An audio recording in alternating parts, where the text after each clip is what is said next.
Rajulun yas'a ini menurut Syekh Nawawi At-Tanara Al-Bantani di dalam kitabnya Marah Labid atau yang dikenal dengan Tafsir Munir, namanya Habibun Najjar. Siapa namanya? Habib An-Najjar. Habib ini Habib asli pakai shad. Ini Habib pakai Habib An-Najjar.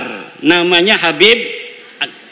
Diutus 3 utusan oleh Nabi Isa, ditolak oleh orang kampung, tetapi di kampung itu ada seseorang yang adanya di pojok, kemudian mengajak orang kampung itu untuk menerima utusan Nabi Isa. Qala ya qaumi ittabi'ul ittabi'u man la yas'alukum ajraw wa hum. Ikuti ini 3 utusan. Al-Mursalin, kata Syekh Nawawi di dalam Tafsir Munir, Al-Mursalin itu alladzina adharud dalila wa awdahu lakumus sabila. Orang-orang yang membawa dalil. Habib An-Najjar mengajak orang-orang kampung Intaqiyah untuk mengikuti orang-orang yang membawa dalil. Man adharu alladzina adharud dalil wa awdahu lakumul sabil. Orang-orang yang memberikan dalil, orang-orang yang menjelaskan jalan. Kalau ada orang yang berbicara tentang kebenaran, dia membawa dalil, pegang. Kalau ada orang datang membawa kebenaran tanpa adanya dalil, tolak. Wala taqfu ma laysa laka bihi ilmun. Jangan kau ikuti apa-apa yang kamu tidak tahu dalilnya. Ada orang ngaku-ngaku miskin ke RT, atau jangan ke RT, ngaku miskin di rumah sakit. Betul apa tidak? Saya miskin, kata petugas rumah sakit. Mana dalilnya? Dalilnya harus bawa. Ngaku miskin supaya gratis di rumah sakit, harus ada dalilnya. Betul apa tidak? Dalilnya adalah surat keterangan RT, RW, kecamatan, dan dinas sosial atau dinas kesehatan bahwa dia adalah orang, maka bisa gratis di rumah sakit. Pak, saya nggak mau bayar Pak, orang miskin. Mana dalilnya? Ini Pak, keterangan dari RT-nya. Ini keterangan miskin dari RW. Ini keterangan miskin dari kecamatan. Ini keterangan miskin dari dinas sosial. Ini keterangan miskin dari dinas kesehatan. Baru rumah sakit menggratiskan orang yang mengaku miskin. Ngaku miskin aja Pak. Pak, ya ngerokok baik. Harus ada apalagi orang yang ngaku cucu. Betul apa tidak? Orang yang ngaku miskin harus ada dalil, apalagi orang yang ngaku cucu. Mana dalilnya? Ngaku-ngaku cucu Nabi. Mana kitabnya? Mana hasil tes DNA-nya? Oro-ono. Kita belaka, sejarah helaka, tes DNA ini melenceng ning dindi. Tes DNA ini melenceng nang dindi. Ada di Indonesia, Bu.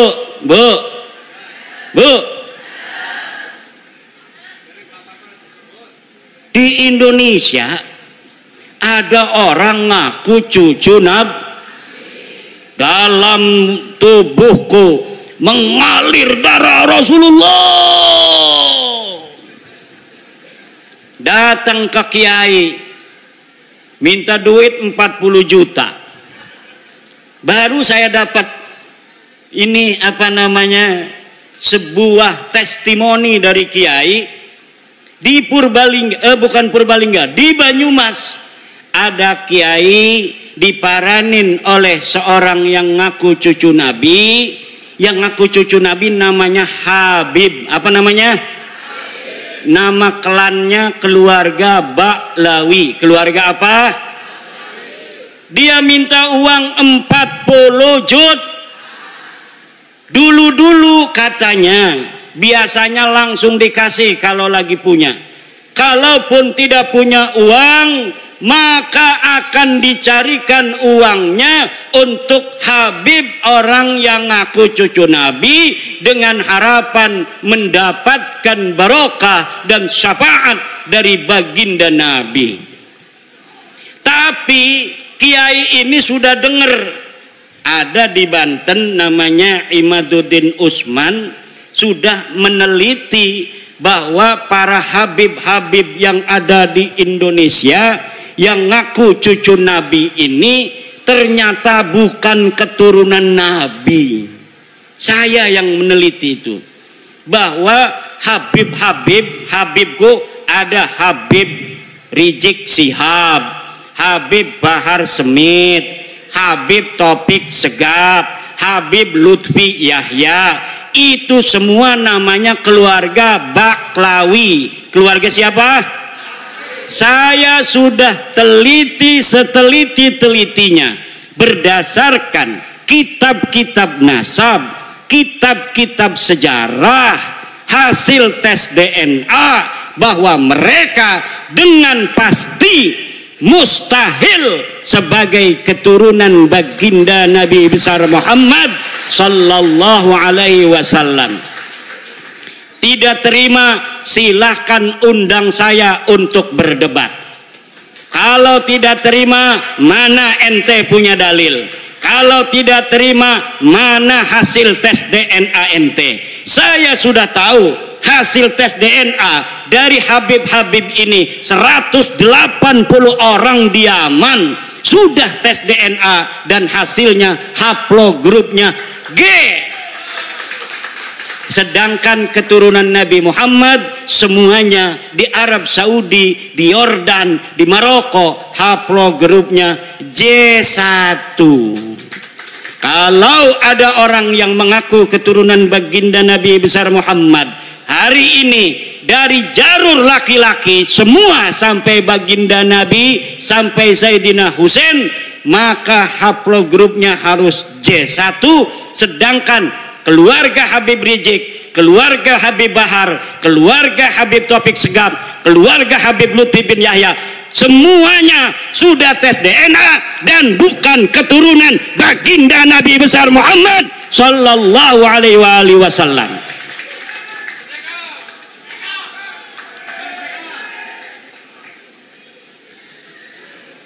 Itu ceritanya.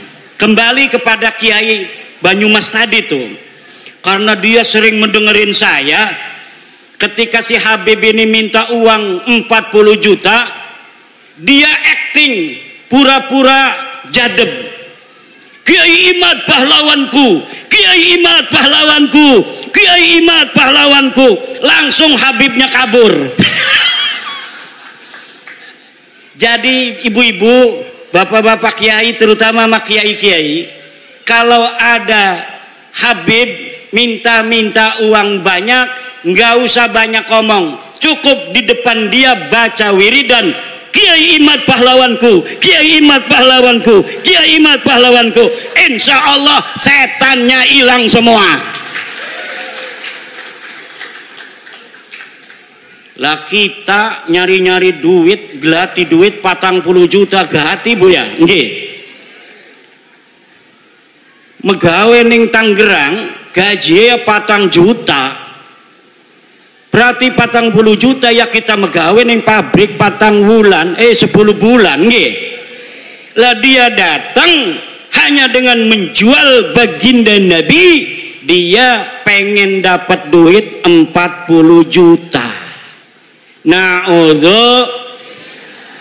Orang-orang yang menjual nama Nabi besar Muhammad sallallahu alaihi wasallam begini, kira-kira masuk surga apa masuk neraka? Yang keras. Saya tanya sekarang, Habib itu keturunan Nabi apa bukan? Keturunan Nabi apa bukan? Habib Rizik turunan Nabi bukan? Habib Bahar turunan Nabi bukan? Habib Lutfi bin Yahya turunan Nabi apa bukan? Habib Taufik Segaf turunan Nabi apa bukan? Orang Purbalingga sudah bersaksi bahwa mereka bukan keturunan baginda Nabi besar Muhammad.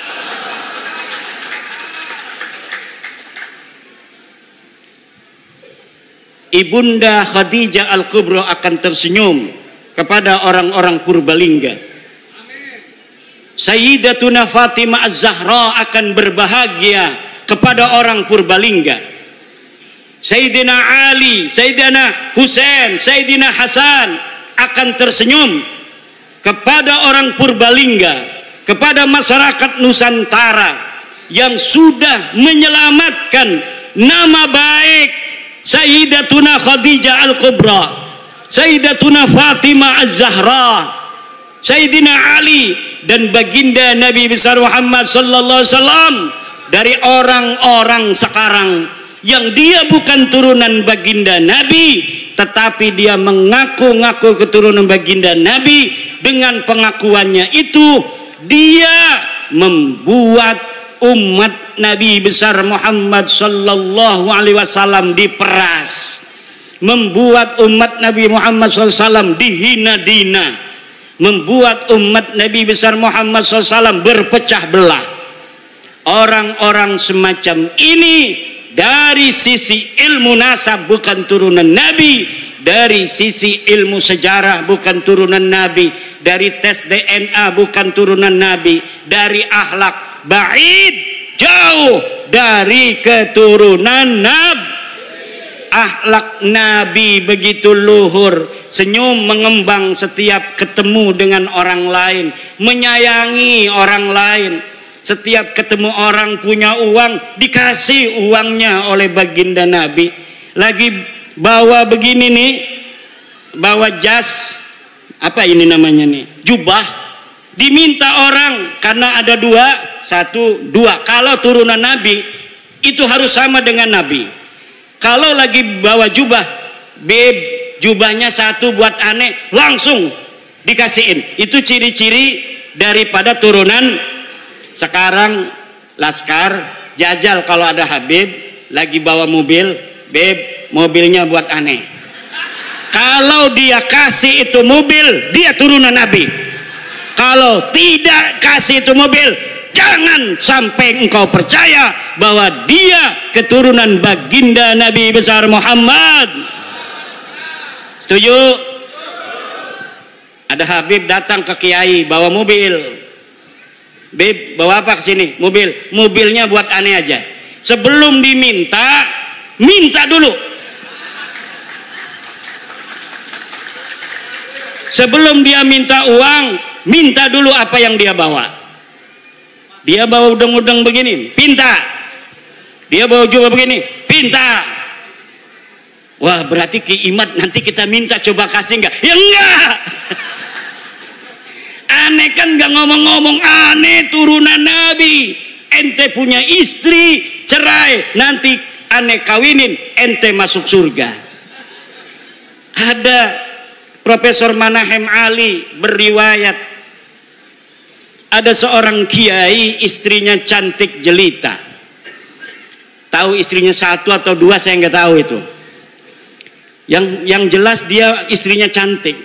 Datang Habib, suruh dicerai istrinya. Kata si Habib, kalau engkau cerai istrimu lalu aku nikahi istrimu, maka engkau akan dapat barokah, dapat syafaat, masuk dalam surga.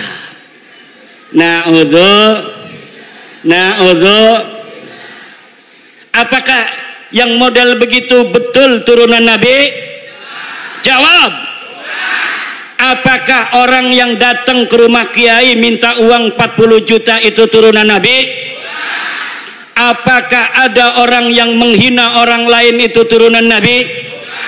Orang yang mulutnya selalu mencaci maki Presiden Indonesia dengan alasan-alasan PKI, alasan antek asing, ijazah palsu, apakah orang semacam itu pantas jadi cucu Nabi apa tidak?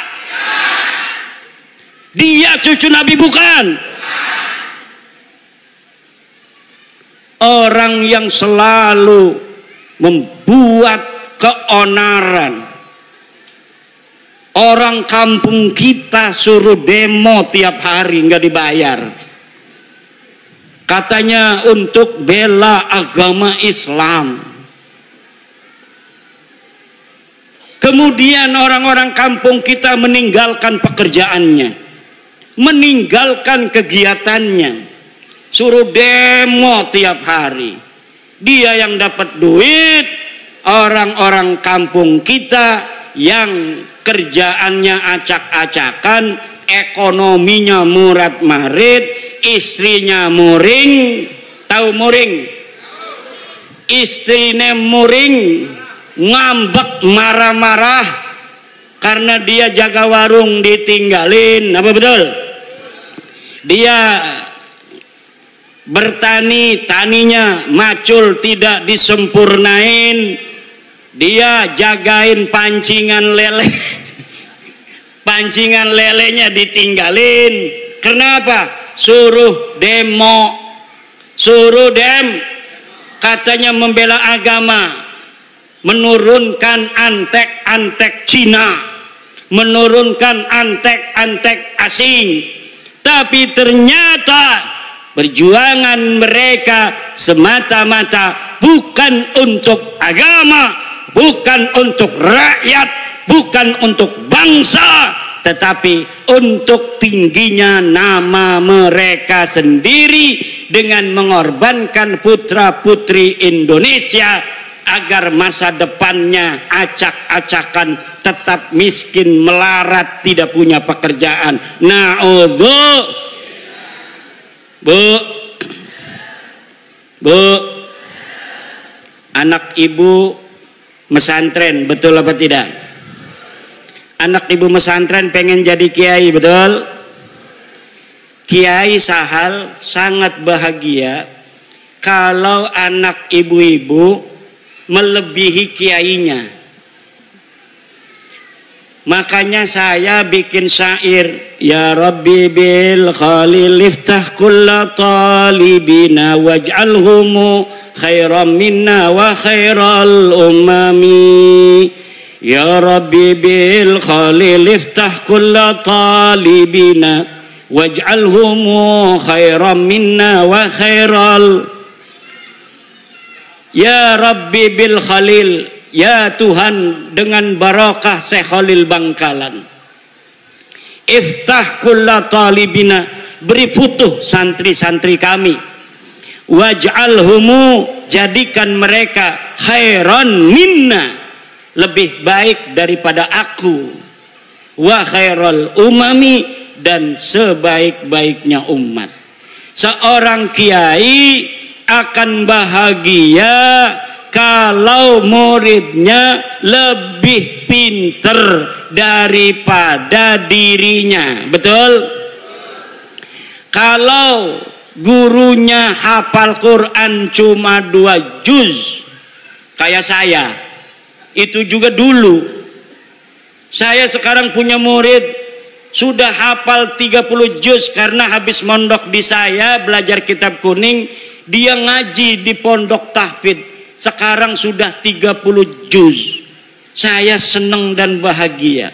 Dia dulu bisa baca kitab, sekarang sudah hafal Al-Qur'an. Kalau gurunya sudah 30 juz, senang kalau muridnya hafal 35 juz.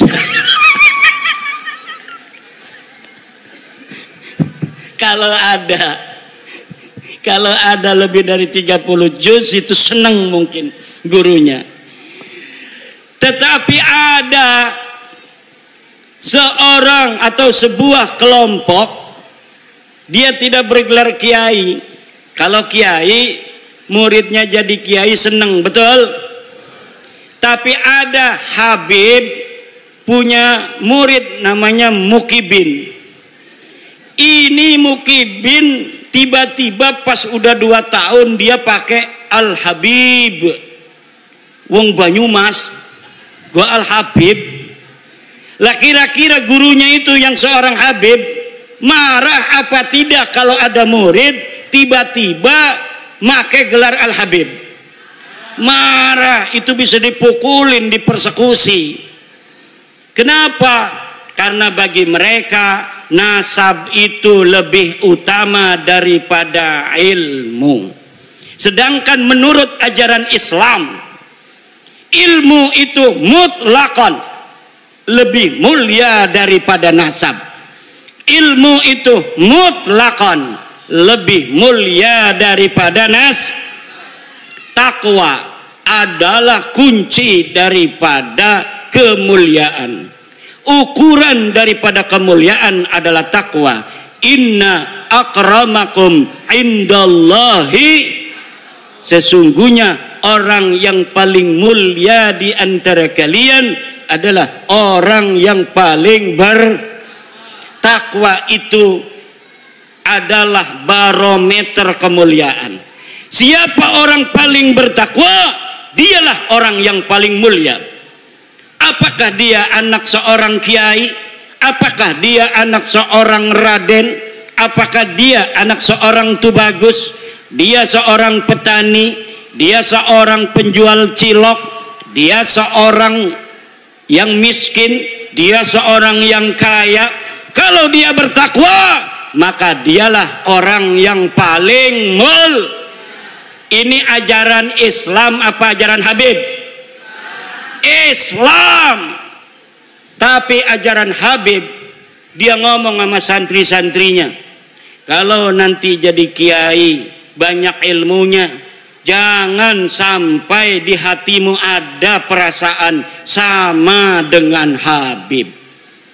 Jadi mereka mempunyai sebuah ajaran, sebuah doktrin kepada murid-muridnya yang bukan dari golongan Habib itu, bahwa orang-orang Jawa, wong Banyumas, wong Purbalingga, wong Brebes wis kon dagang ndok bae, ora bisa dadi wong mulia. Sirama sampai kapan bae tugasnya ngormati kula. Kok sira duwe anak, anake ngormati anak kula. Kok sira duwe putu, putune ngormati putu kula. Anak kira duwe buyut, buyute ngormati buyut kula. Sampai kiamat tugasnya sira jadi hamba sahaya. Tugasnya kita lan turunan kita jadi raja, jadi wong mulia. Ini ajaran Islam apa ajaran Habib? Ajaran Islam apa ajaran Habib? Ajaran Islam apa ajaran Habib?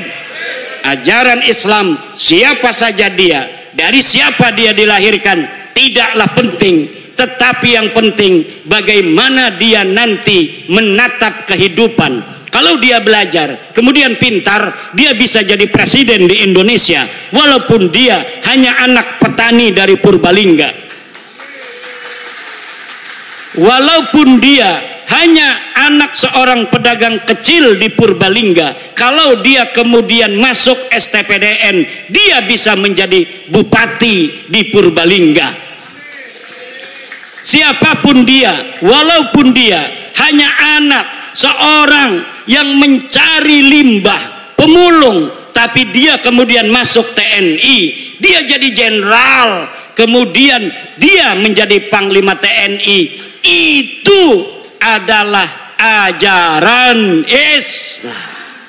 Dia bisa jadi jenderal, dia bisa menjadi AKBP, dia bisa menjadi kolonel, walaupun hanya anak seorang petani yang tidak punya sawah. Petani nyambut tapi abai nyelengi be alhamdulillah duite gena sekolah ning Akpol duitnya sekolah ning perwira, akhirnya jadi jenderal.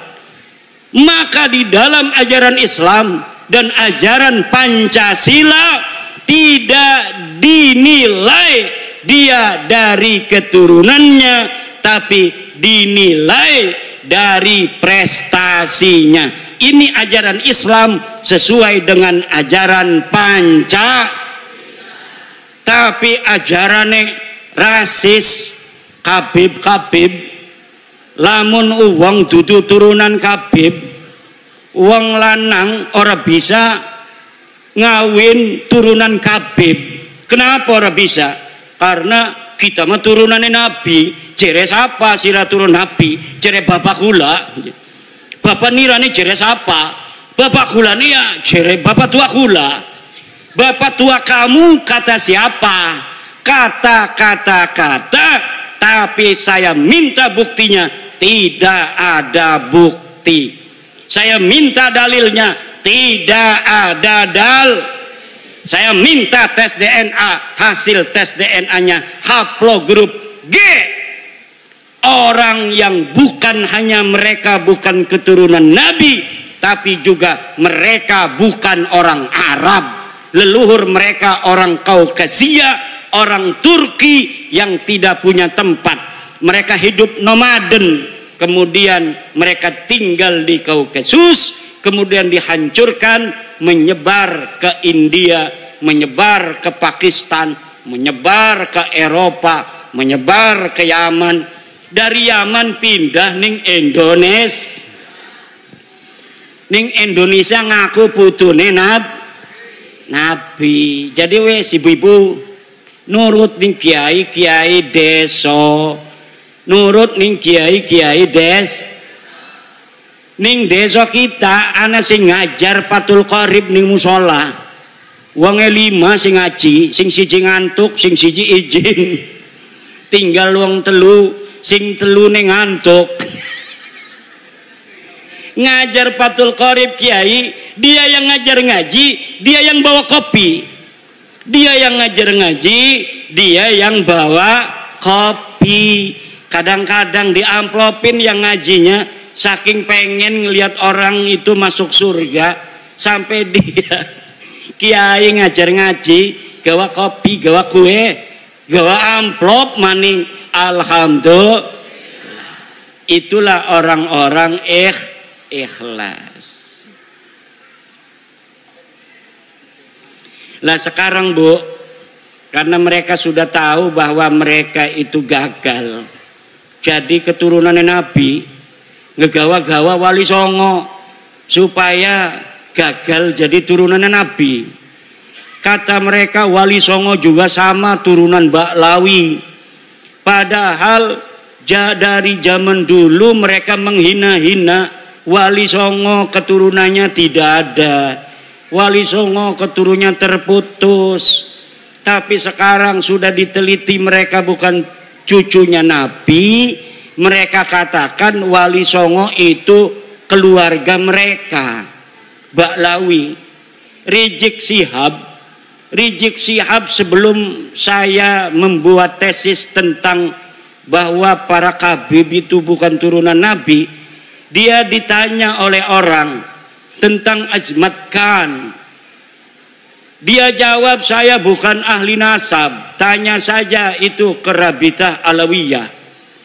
Sekarang dia ketika nasab Habib ini sudah putus, gagal jadi putune Nabi, dia kemana-mana kampanye, ceramah muter-muter mengatakan bahwa Wali Songo Sunan Gunung Jati, anaknya yaitu Sultan Hasanuddin adalah merupakan keturunan dari Baklawi sama dengan Habib-Habib. Iki arane pengen ngegawa Wali Songo rungkat kaya dewekanane. Mereka sudah rungkat, mereka tidak sudi, tidak ridho. Kalau hanya mereka yang rungkat, mereka juga ingin bawa-bawa Wali Songo yang asli putune Nabi. Wali Songo asli putune Nabi. Pengen supaya Wali Songo juga sama-sama putus nasabnya, sama-sama rungkad nasabe 2024. Ning dindi ceramah muter-muter pakai takbir lagi. Salah pakai takbir. Saudara-saudara, Sunan Gunung Jati punya istri Nyai Rara Santang, takbir. Ligane salah. Nyai Rara Santang itu bukan istrinya Sunan Gunung Jati, tapi ibunya Sunan Gunung Jati. Udah salah pakai takbir. Takbir. Marah anak-anaknya, keturunan Sunan Gunung Jati, akhirnya minta maaf. Saya mohon maaf. Sekarang dia ngomong lagi bahwa Sunan Ampel adalah anaknya Sunan Gresik. Salah maning baik. Kalau di Banten dia takut sama cucu-cucu Sultan Hasanuddin seperti saya sampai dia minta maaf. Sekarang saya tantang cucu-cucu Sunan Ampel yang ada di Surabaya, bisa tidak mereka membuat Rizik Syihab minta maaf kepada keturunan Sunan Ampel Surabaya?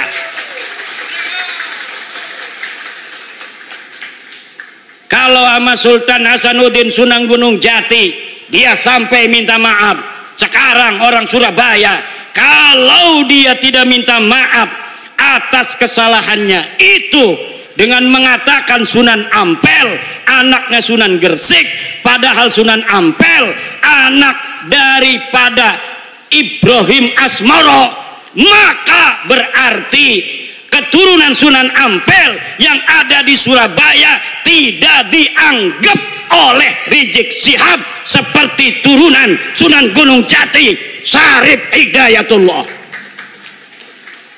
Coba mana eta turunan Sunan Ampel di dia? Tuntut, suruh minta maaf. Bukan bapaknya Sunan Ampel Ibrahim Asmoro Kondi. Kalau Sunan Gresik itu Maulana Malik Ibrahim, harus minta maaf. Semakin ngomong semakin banyak salahnya dia. Karena apa? Bukan ahli nasab, nggak ngerti nasab, maksa-maksain bicara nasab. Saking marahnya sama saya, marah bener sama saya itu. Saya sejak kecil jadi cucu Nabi, masa mau mati jadi mantan cucu Nabi? Yang bener aja. Ama Roma Irama marah juga. Roma Irama sampai ditelepon marah. Kata Roma Irama, siapa lu negur-negur gue? Wih, hebat juga tuh Bang Haji. Bang Haji Roma kenal bu? Bu, kenal nggak Bang Haji Roma? Yang nyanyi apa contoh lagunya? Sebujur Bangkai. Satu lagu Roma Irama Sebujur Bangkai lebih utama dari ceramah para habaib 70 habaib. Satu lagu Sebujur Bangkai Roma Irama lebih mulia dan lebih manfaat bagi umat Islam daripada ceramah 70 habaib.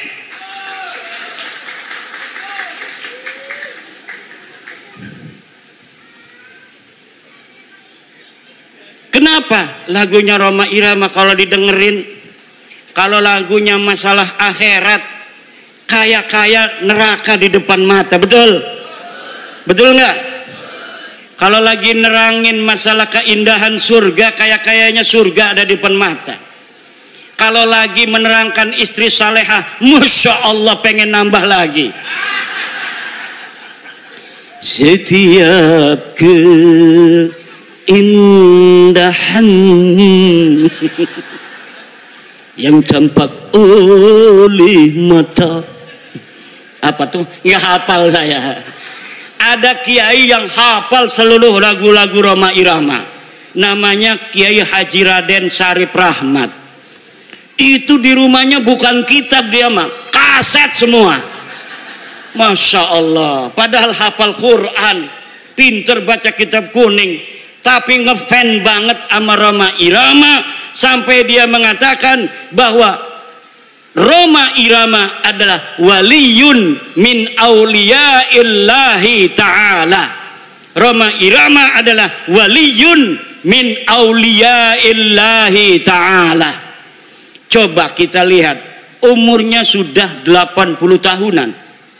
Tapi ketika mendengar tentang tesis saya, dia ingin menelusuri, dia ingin meneliti. Kemudian sekarang dia mempunyai keyakinan bahwa para habib ini bukan keturunan baginda Nabi besar Muhammad sallallahu alaihi wa alihi wasallam. Kalau orang siapa saja yang masih ragu-ragu di hatinya, takut kewalat, maka lihat sebelum ayat Aqsal Madinah.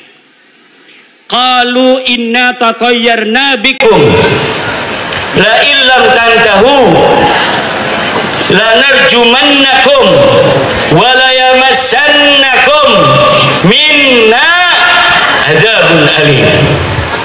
Mereka orang berkata, inna tatayyarna bikum, nanti aku kewalat kalau mengikuti agama Islam Nabi Isa. Kata rasul-rasul itu, kamu yang akan kewalat kalau kamu tidak ikut Nabi Isa, kalau kamu tidak ikut agama Islam. Pada kalau masalah habib, lamun ana sing ngomong, kalau ada yang berkata bahwa orang-orang yang membatalkan nasab Ba'lawi dia akan kewalat, maka saya katakan ta'irukum ma'akum, kamu yang akan kewalat karena kamu telah mengakui orang yang bukan keturunan Nabi sebagai keturunan Nabi. Orang yang mengakui, memasukkan bukan keturunan Nabi sebagai keturunan Nabi, dia akan kewalat. Dia telah menyakiti baginda Nabi, dia telah menyakiti ibunda Khadijah Al-Kubra, dia telah menyakiti Sayyidah Fatimah Az-Zahra, dia telah menyakiti Sayyidina Ali karramallahu wajhah. Kenapa? Kenapa kamu yang akan kualat? Karena kamu mengaku duriah Nabi, tidak punya dalil. Aku Imaduddin Usman membatalkan nasab kamu dengan dalil-dalil. Ini dalilnya dari kitab nasab. Mulai abad kelima, 6, 7, 8, 9. Tidak ada leluhur kamu disebut, dicatat sebagai keturunan baginda Nabi. Ini kitab sejarahnya. Mulai dari abad keempat, 5, 6, 7, 8, 9. Tidak ada leluhur kamu dicatat dalam sejarah sebagai apapun, baik sebagai ulama maupun sebagai turun Nabi. Tidak ada leluhurmu yang jadi ulama, tidak ada leluhurmu yang jadi wali, tidak ada leluhurmu yang dicatat sebagai keturunan Nabi. Lalu kamu katakan Ubaidillah sebagai imam. Imam dari mana? Kamu katakan Alwi sebagai muhaddis. Muhaddis dari mana? Tidak ada orang yang mencatat di masanya pada abad ke-5, ke-6, ke-7 mereka sebagai ulama, mereka sebagai muhaddis, mereka sebagai turun Nabi. Teu aya pokok nama teu aya. Ngerti ente? Ya kalau sudah tidak ada dalil, premen maning. Imad tolong si husnudon beh. Ora bisa doraka kita. Asup ka neraka aing. Lamun geus nyaho sia lain keturunan Nabi, tapi orang masih ngomong sia turun Nabi, aing asup ka neraka. Aing mah embung asup ka neraka eta. Aing mah embung asup ka neraka. Ka neraka kita mau ora pengen manjing neraka. Ku ibu-ibu pengen ora manjing neraka. Bu, pengen orang manjing neraka, riboten aja nganggep Baklawi turun nabi maning ya. Lamun masih nganggep turun nabi manjing neraka. Ada kiai protes sama saya. Hai Kimat, kenapa pernah mengatakan walaupun ulama-ulama di dunia memfatwakan karena suatu hal Baklawi sebagai cucu Nabi, saya tidak akan terima. Saya pernah ngomong begitu, betul.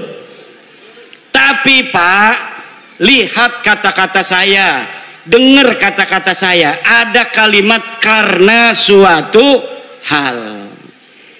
Kalau ulama-ulama sedunia berfatwa memfatwakan karena suatu hal Baklawi sebagai cucu Nabi, saya tidak akan terima. Itu kalau dia berfatwanya tidak pakai dalil.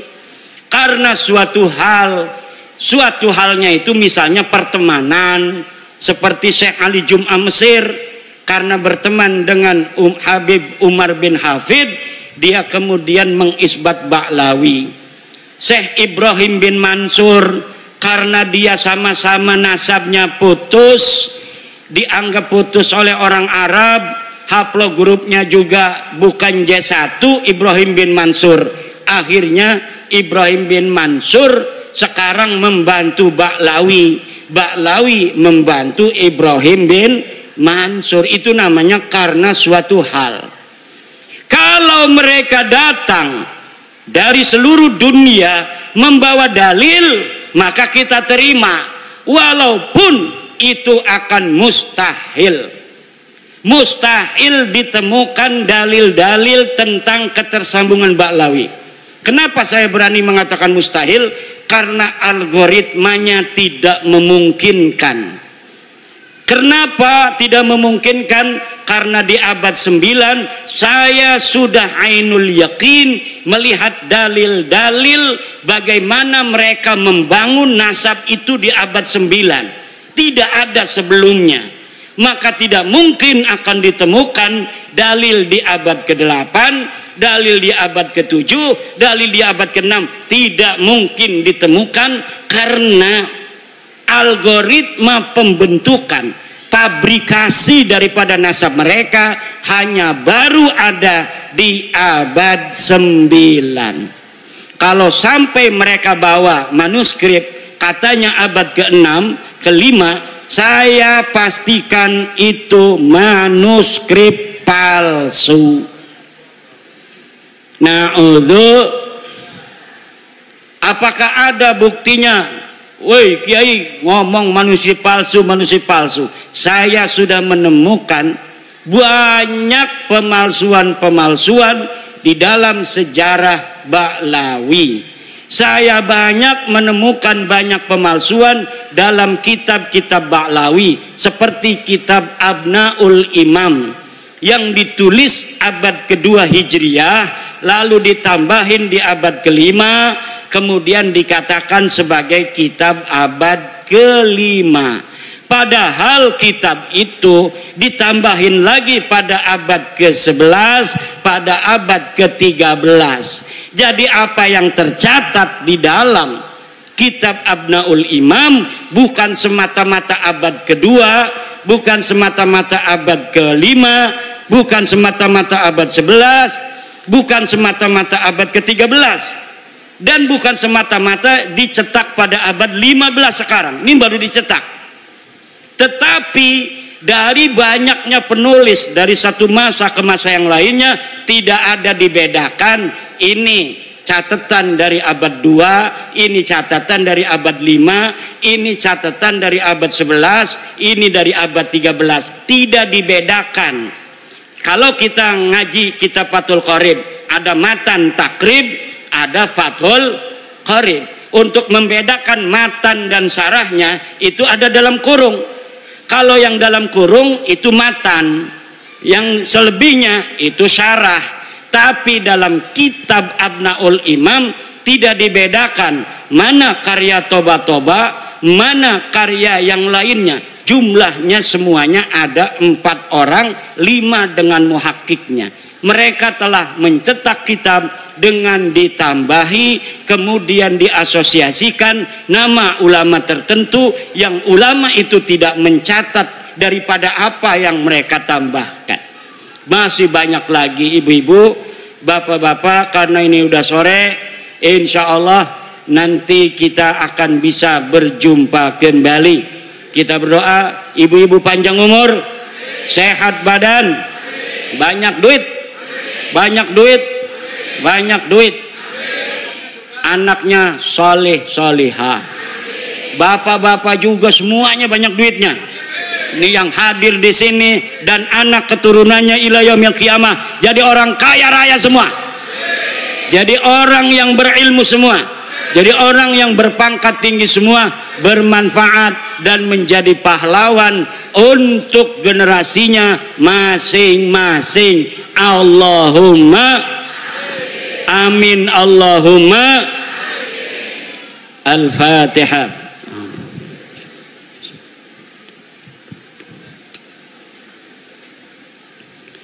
Wallahu huwal muwaffiqu ila aqwami thariqin. Wassalamu alaikum warahmatullahi wabarakatuh.